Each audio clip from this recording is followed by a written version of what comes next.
ఇక్కడ సీతారాములు ఇక్కడ కొంతకాలం నివాసం చేశారని ఆహా. ప్రత్యేకంగా చెప్పబడుతుంది. ఈ ప్రాంతం అందుకే కదా ఇక్కడ ప్రఖ్యాతమైంది. అవునవునవును. అయితే కొంచెం ఒక పర్ణకుటీరం లాగా నిర్మించి పెట్టారు. సీతమ్మ వారి పాదాలు ఉన్నాయి, రాముల వారి పాదాలు, బంగారు లేడి పాదాలు అవన్నీ ఉన్నాయి. ఇక్కడ ప్రత్యేకంగా అదే చెప్పబడుతుంది. ఈ ప్రాంతంలో సీతారాములు నివాసం చేశారని అక్కడ అందుకని అమ్మవారు ఆరేసిన చీర ఆరేసిన గుర్తులు, ఆవిడ వాడిన కుంకన్ రాళ్ళు అవన్నీ చూసాం కదా. అవును అవును. అలా ఇక్కడ పర్ణశాలలో ఇక్కడ నివసించారు. రావణాసురుడు ఇక్కడి నుంచే సీతాదేవిని తీసుకెళ్లాడని, మాయలేడి కాళ్ల గుర్తులని ప్రత్యేకంగా మనకి ప్రతిమలు గుర్తులు చూపిస్తున్నారు చూడు. అవునండి అవును. అదే ఇగో లక్ష్మణుడు, సీతమ్మవారు, ఇగో రావణాసురుడు ఆమెని మాయ వేషంతో. అంటే సీతారామ ఘట్టం మొత్తం, రామాయణ ఘట్టం మొత్తం కనిపిస్తా ఉంది రామగారు. సీతాపహరణ ఘట్టం కనిపిస్తుంది. అది బొమ్మల రూపంలో తెలియజేస్తారు అనమాట. ఆవిడ పడిపోయింది.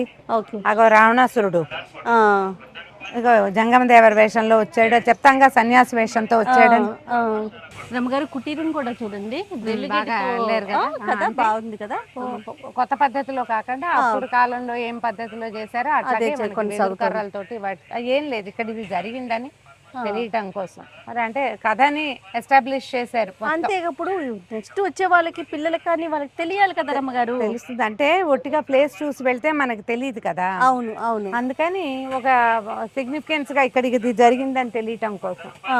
ఆవిడ సీతాదేవి కింద పడిపోయింది, రావణాసురుడు భూభాగాన్ని లేవ తీసుకెళ్తున్నాడని ఒక కథనం కదా. చేతిలో పళ్ళు గిళ్ళు అన్ని బయటపడిపోయినాయి.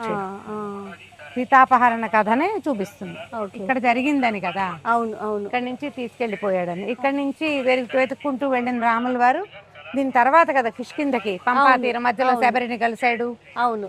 తర్వాత పంపా తీరానికి వెళ్ళాడు. ఇదే ఆ ప్లేస్ అన్నమాట. అయితే ఇదే ఆ ప్లేస్. ఇక్కడే శూర్పణకి ముక్కు చెవులు కోసారని అదని చెప్తారు. ఈ ప్రాంతమే అని అన్నమాట. అందుకని మనకి ఇట్లా కనిపిస్తుంది. బంగారు లేడి పాదాల గుర్తులు కూడా చూపించారు కదా. అవును అవును.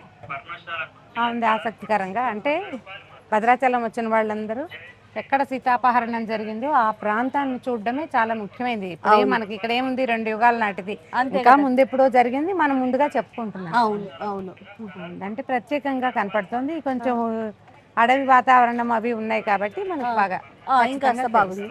కాకపోతే ఇప్పుడు మనకి సీతారామ కళ్యాణం ఉంది, శ్రీరామ నవమి ఉంది కాబట్టి కాస్త హడావుడి కూడా జనం ఎక్కువ ఉన్నారు. ఎండగా ఉన్నా కూడా జనాలు బాగా కనపడుతున్నారు. ఓకే.